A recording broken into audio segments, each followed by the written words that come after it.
जय Hind. Welcome to India तक।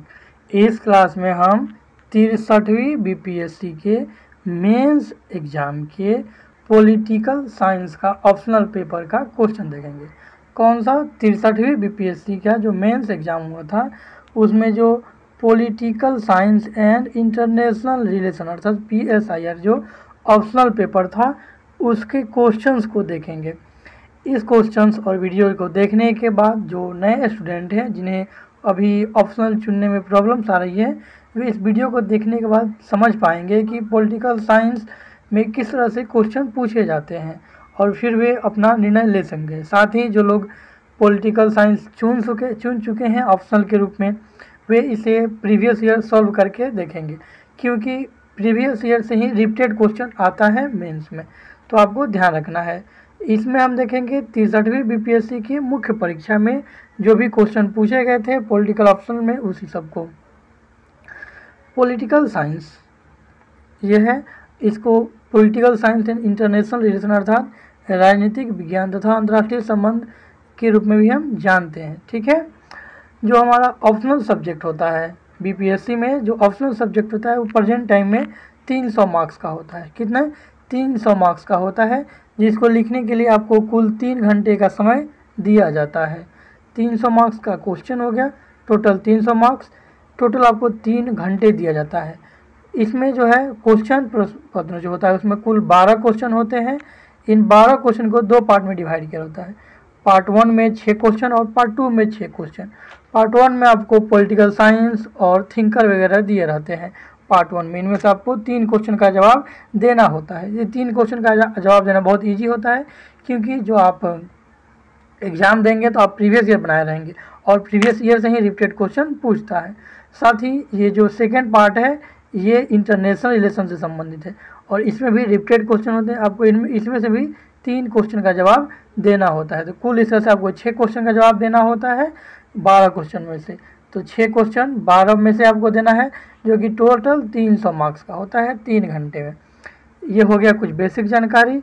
आइए हम कुछ और इसके इंस्ट्रक्शन और अनुदेश देख लेते हैं, फिर हम क्वेश्चंस को देखेंगे कि कौन कौन से क्वेश्चन पूछे गए हैं।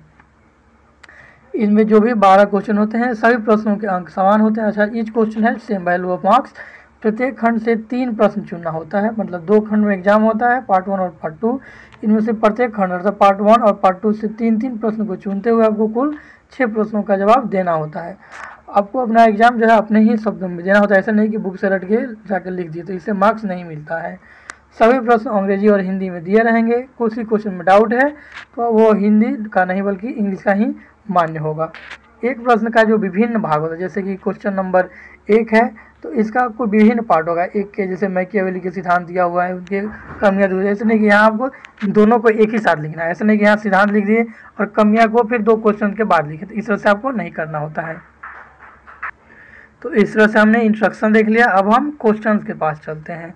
इसमें हम देखेंगे कि किस प्रकार से क्वेश्चन पूछे गए हैं। तो अभी हम देख रहे हैं 63वीं बीपीएससी के मेंस एग्जाम में political science and international relation में पूछे गए क्वेश्चन को। यह एग्जाम 300 मार्क्स का होता है, जिसमें 3 घंटे आपको टाइम मिलता है। 6 question in all, selecting 3 from each section.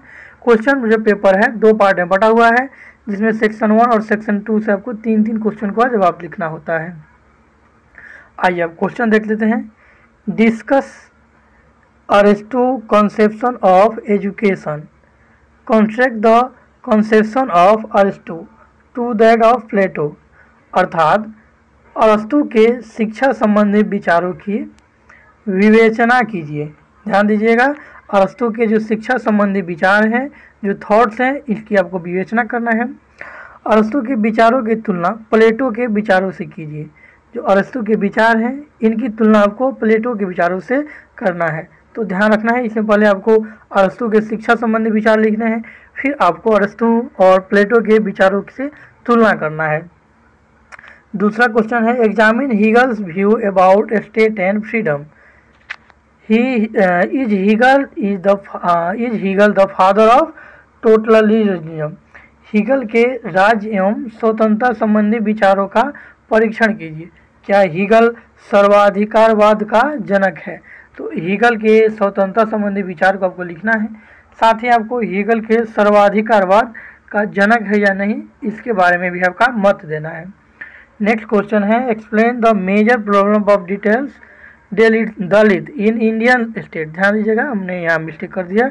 Explain the major problems of Dalit in Indian state. What kind of safeguards are provided to them in our constitution. अर्थात भारतीय राज्य में दलितों की मुख्य समस्याओं को स्पष्ट कीजिए, हमारे संविधान में उन्हें सुरक्षा के क्या उपाय किए हैं। तो आपको यहाँ बताना है कि दलितों के सामने क्या क्या समस्याएं हैं और कॉन्स्टिट्यूशन में अर्थात हमारे संविधान में उनकी सुरक्षा के लिए क्या क्या उपाय किए गए हैं। नेक्स्ट क्वेश्चन है,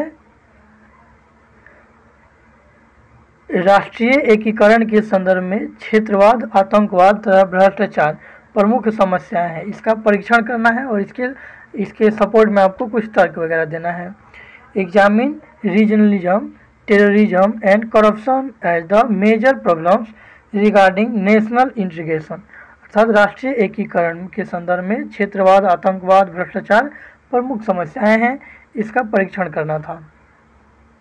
नेक्स्ट क्वेश्चन है, describe the basic thought proponed by Gandhi ji in Hind Swaraj. Do you agree with his critique of parliamentary system and modern civilization. अर्थात हिंद स्वराज में, ध्यान दीजिएगा, हिंद स्वराज में गांधी द्वारा प्रतिपादित मूल चिंतन का वर्णन कीजिए। अच्छा, हिंद स्वराज जो पुस्तक है महात्मा गांधी जी द्वारा लिखी गई है, उसमें उन्होंने गांधी द्वारा मूल चिंतन जो है इसमें जो प्रतिपादित किया गया उसका वर्णन करना है। क्या आप गांधी की संसदीय व्यवस्था एवं आधुनिक सभ्यता की समालोचना से सहमत हैं? तो इस किताब में जो गांधी जी की संसदीय व्यवस्था एवं आधुनिक सभ्यता है, इससे आप सहमत हैं। ये आपके विचार हैं, ये आपसे पूछा गया है कि आप इसके बारे में क्या लिख पाते हैं। अगला नेक्स्ट 6 नंबर क्वेश्चन है, discuss the changing pattern of party system in India. Have you collision government at the centre change the functioning of parliamentary system evaluate. अर्थात भारत में दलीय व्यवस्था के बदलते प्रतिमानों का विवेचना कीजिए। क्या केंद्र में गठबंधन सरकारों ने संसदीय व्यवस्था के कार्यकारण को बदल दिया है? इसका मूल्यांकन करना है। क्वेश्चन थोड़ा सा टफ टाइप का है, ध्यान देखिएगा। भारत में दलीय व्यवस्था के बदलते प्रतिमान जो है अभी वर्तमान में, इसका विवेचना करना है।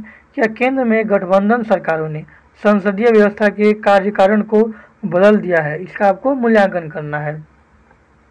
तो ये हुआ बीपीएससी का पार्ट 1 जो ऑप्शनल है, PSIR political science and international relation optional है, उसका पार्ट 1। पार्ट 1 में 6 क्वेश्चन थे और इन 6 क्वेश्चन में आपको 3 क्वेश्चन का जवाब देना है, किसी भी 3 क्वेश्चन का, ठीक है। अब पार्ट 2 देखते हैं। पार्ट 2 इंटरनेशनल रिलेशन से संबंधित है और इससे भी क्वेश्चन बहुत अच्छे पूछे गए हैं। आइए देख लेते हैं। सुरक्षा परिषद का पुनर्गठन कर लोकतांत्रिक स्वरूप को बनाना समय की जरूरत है।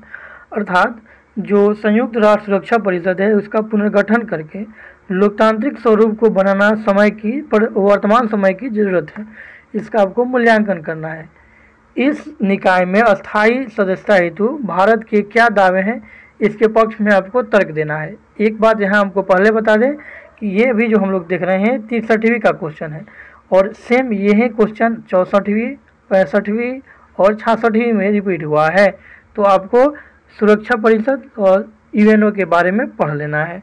ये प्रीवियस ईयर देखने से सबसे जो ज़्यादा लाभ है इसी चीज़ का है कि इससे आपको पता चल पाता है कि किससे क्वेश्चन रिपीट हो रहा है और फिर उस तरह से आप अपनी तैयारी को पूरी कर पाते हैं।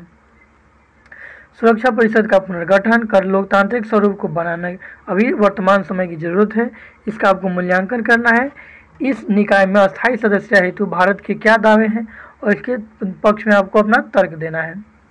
अगला क्वेश्चन है, what is Quad organization analyze the recent trend of US foreign policy towards India, Pakistan, China.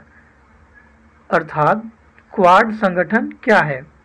Bharat, Pakistan एवं चीन के प्रति अमेरिकी विदेश नीति की नवीन प्रवृत्तियों की विश्लेषण कीजिए। तो ये विदेश नीति किससे रिलेटेड है? अमेरिका, भारत और पाकिस्तान, साथ ही इसमें चीन को भी जिक्र किया गया है, तो आपको इसे ध्यान में रख करके लिखना होगा। नेक्स्ट क्वेश्चन है, वर्तमान में भारतीय विदेश नीति, examine the main challenges that the Indian foreign policy is facing presently, how is India try to deal with them. वर्तमान में भारतीय विदेश नीति जिन चुनौतियों का सामना कर रही है उनका परीक्षण कीजिए, भारत किस प्रकार से उनसे निपट रहा है, ये भी आपको बताना है। तो भारतीय विदेश नीति के सामने कौन कौन सी चुनौतियां हैं उसे लिखना है, उनका परीक्षण करना है, साथ ही ये भारत उससे किस तरह से निपट रहा है ये भी लिखना है। नेक्स्ट क्वेश्चन है, डिस्क्राइब द ऑर्गेनाइजेशन पर्पस, ध्यान दीजिएगा, describe the organization purpose and role of Shanghai cooperation organization SCO, explain the Indian role in this organization also. अर्थात शंघाई सहयोग संगठन की संरचना, उद्देश्य की भूमिका का वर्णन कीजिए। इस संगठन में भारत की क्या भूमिका है ये भी बताना है। क्वेश्चन ध्यान से समझिएगा। जो SCO अर्थात शंघाई सहयोग संगठन है, इसकी संरचना क्या है, इसकी संरचना बताना है, इसमें कौन कौन से सदस्य देश है, स्थापना कब हुई, इस तरह की संरचना बताना है। उद्देश्य तथा इसकी उद्देश्य क्या है, इसकी भूमिका क्या है, इसका वर्णन करना है। साथ ही इसके बाद आपको लिखना होगा कि संगठन में भारत की भूमिका क्या है, इसको स्पष्ट करिए। तो ये हो गया आपका 10 नंबर क्वेश्चन। 11 नंबर क्वेश्चन है, उसे देख लीजिए।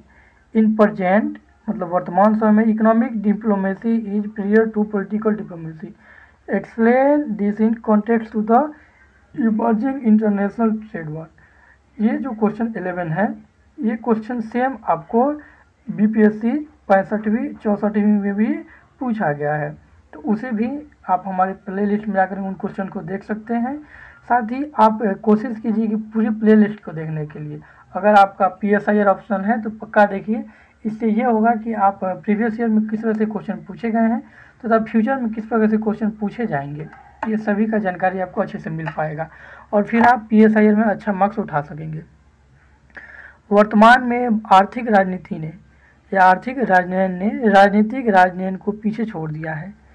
उभरते अंतर्राष्ट्रीय व्यापार युद्ध के संदर्भ में इसे स्पष्ट कीजिए।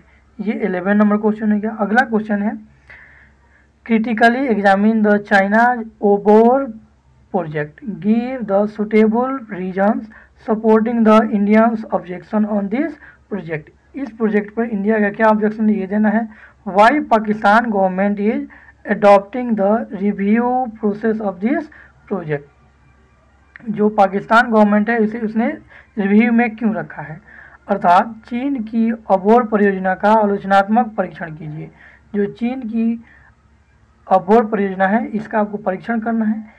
इस परियोजना पर भारत की आपत्तियों के पक्ष में, इस परियोजना पर भारत की क्या आपत्ति है, इसका कारण बताइए। पाकिस्तान सरकार इस परियोजना की समीक्षा प्रक्रिया को क्यों अपना रही है। पाकिस्तान सरकार ने इस परियोजना को समीक्षा में रखा है, तो इन सभी को आपको एक अच्छे ढंग से सजा कर लिखना होगा। फिर आपको ये 50 मार्क्स का क्वेश्चन में आउट ऑफ 30-35 मिलेगा, क्योंकि 50 में 50 तो कभी मिलता ही नहीं है। 30 या 20 मिल जाए वही बहुत है। जो टोटल 12 क्वेश्चन है जिसमें से आपको 6 क्वेश्चन का जवाब देना होता है और प्रत्येक क्वेश्चन आपको 50 मार्क्स का होता है ऑप्शनल पेपर में। ऑप्शनल में ध्यान रखिएगा, GS में ऐसा नहीं होता है, GS में चेंज होता है। तो प्रत्येक क्वेश्चन 50 मार्क्स का होता है और 50 मार्क्स ये आपको अप्रॉक्स 20 to 30 मार्क्स मिलता है सबको, 20 to 30 मार्क्स। तो इस तरह से आपको लिखना है कि 30 मार्क्स तक मिल सके। इस वीडियो में इतना ही। आप हमें ज़रूर बताइए कमेंट करके कि आपको ये सीरीज़ कैसा लग रहा है। साथ ही आपको क्या इससे कुछ हेल्प मिल रहा है। जो भी PSI ऑप्शन वाले हैं PSIR वे इस वीडियो को ज़रूर देखें। साथ ही जो लोग PSI ऑप्शन लेने वाले हैं इस वीडियो को देख करके वे समझ सकते हैं कि क्या उनके लिए ऑप्शन ठीक रहेगा, क्या इनसे वो क्वेश्चन इसमें से एक भी क्वेश्चन बन पा रहा है या इसके बारे में पढ़े हैं या नहीं। तो ये सब लिखने के लिए आपको PSI ऑप्शन अच्छा है। Thanks for watching. मिलते हैं नेक्स्ट वीडियो में, नेक्स्ट क्लास में। जय हिंद।